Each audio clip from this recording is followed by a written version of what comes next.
Okay, I am talking to Amber Gitz. I am talking to Amber Gitz, and she is also one of my clients that I've had for quite some time now.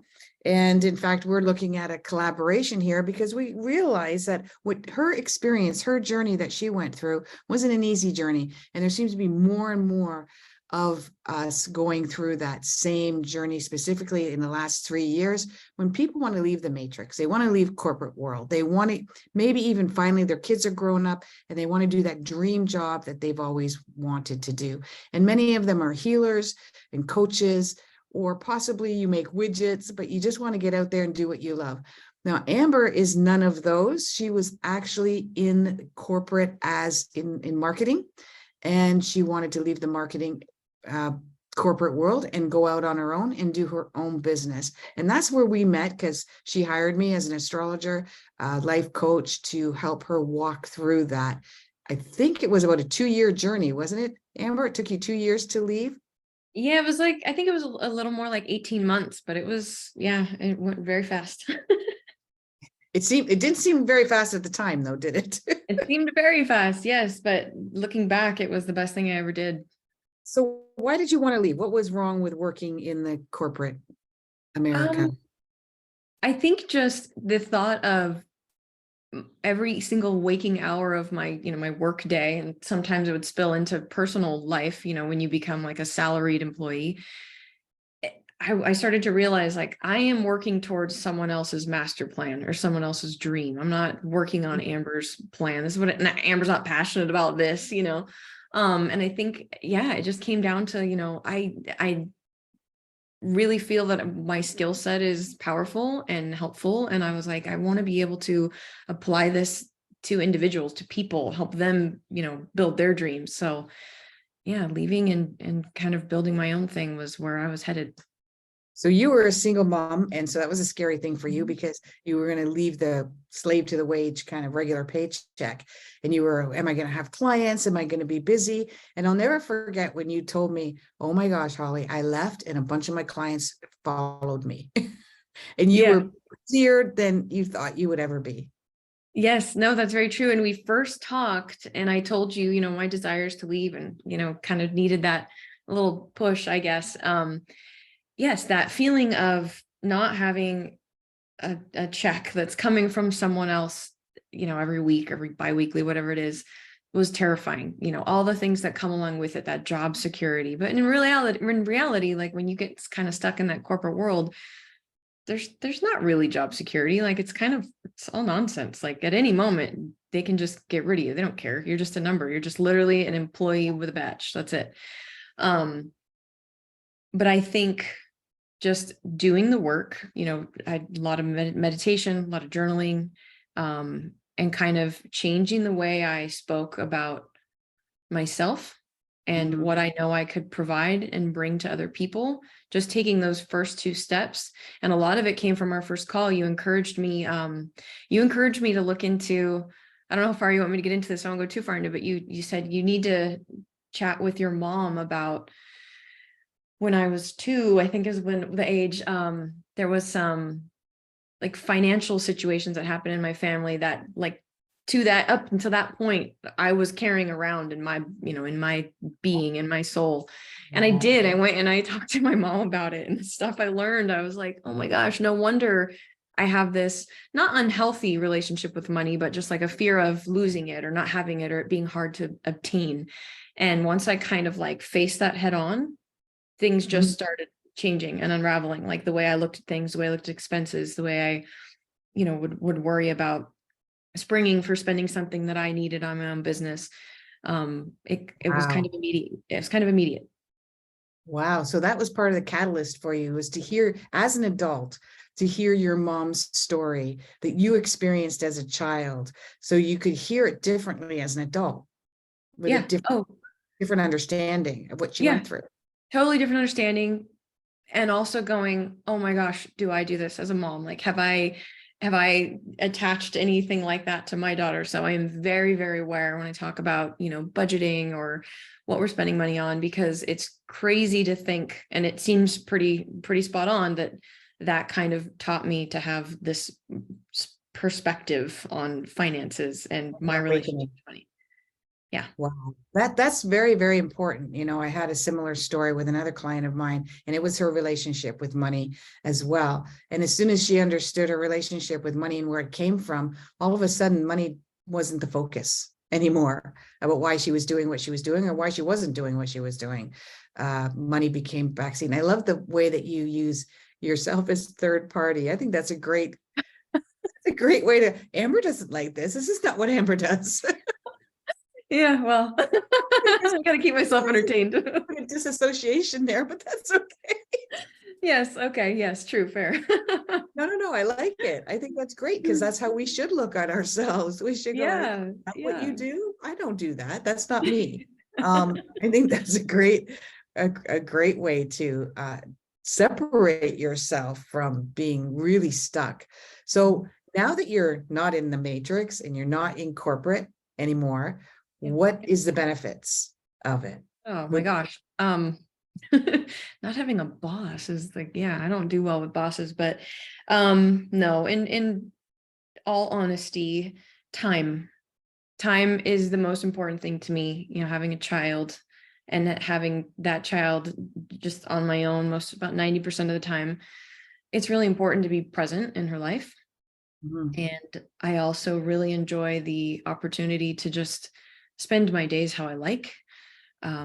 Be free, obviously, to say, you know what, today I'm going to take a half day and I'm going to brainstorm what new services I'm going to offer this year, or how am I going to level up what I'm delivering to my clients. And you can't have that in the corporate world. Sure, they might say, oh, we're going to send you off to a retreat, or you get to go to this expo and learn, but it's not the same thing when you get to really dive in and go, okay, what do I want to level up with? Like, how do I want to just be better for the people I serve? It's a completely different experience than when you're doing it under the guise of a corporate, business, paying for that trip or whatever it is. Yeah. So yeah, You're the boss of you. I'm a boss. I'm my own boss.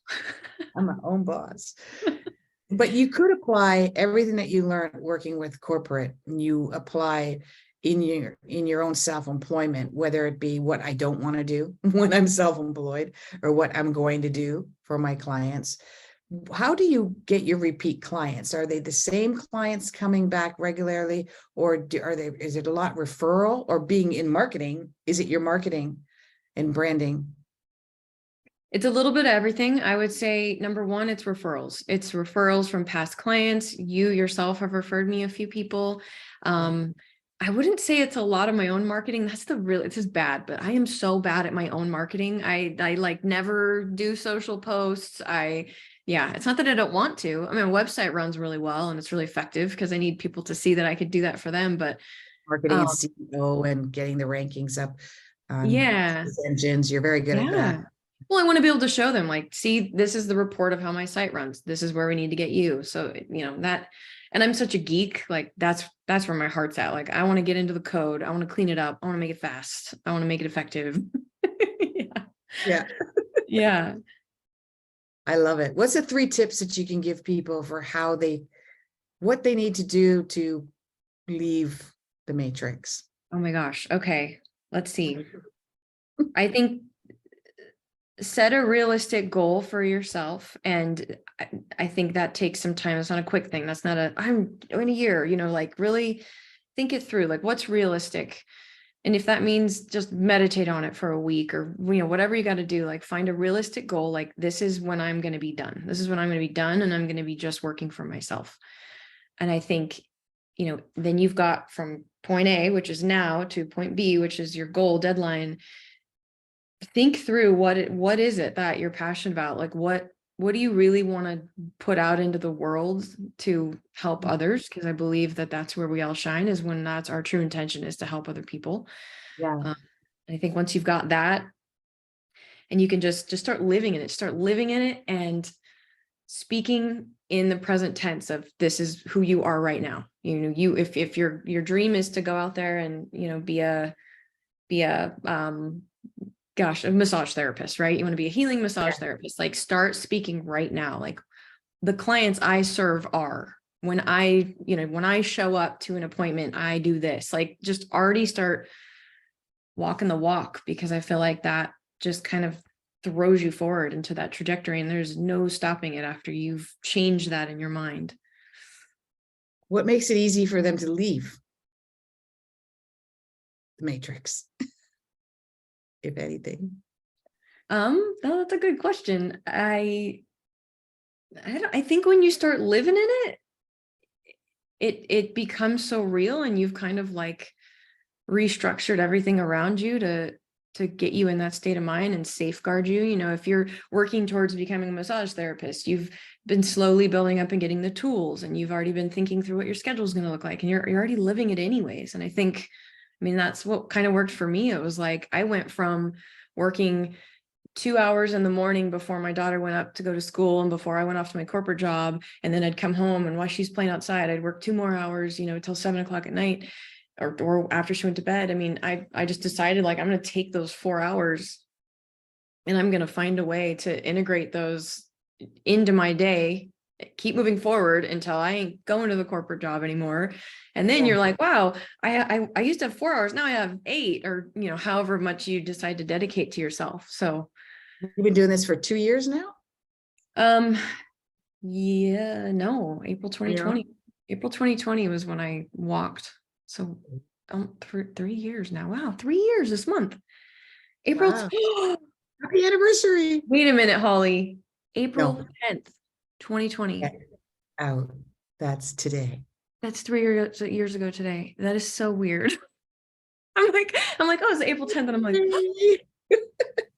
Wow, whoa. that's creepy. And you know what?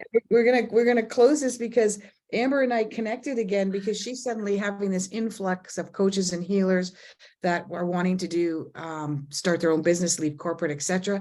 I started talking to her because you had another reading with me, and I started talking to her about how I wanted to create this program for people like me who want to get out there and start their own business as well. So we've decided we're going to collaborate, because she's got it's the best of both worlds, basically. And I think that that's interesting that we've kind of discussed it prior to this podcast and launching it on the anniversary That's of really weird. 3 years. 3 years. That's it. Yeah. That's really neat. And that's a magic number 2. And angel number 3 is body, mind, and soul. It's the whole package. Yep. I love it. Wow, me too. Thank you for sharing your story with us. And this is going to inspire people that, come from I kind of came from corporate, regular matrix business as well years ago.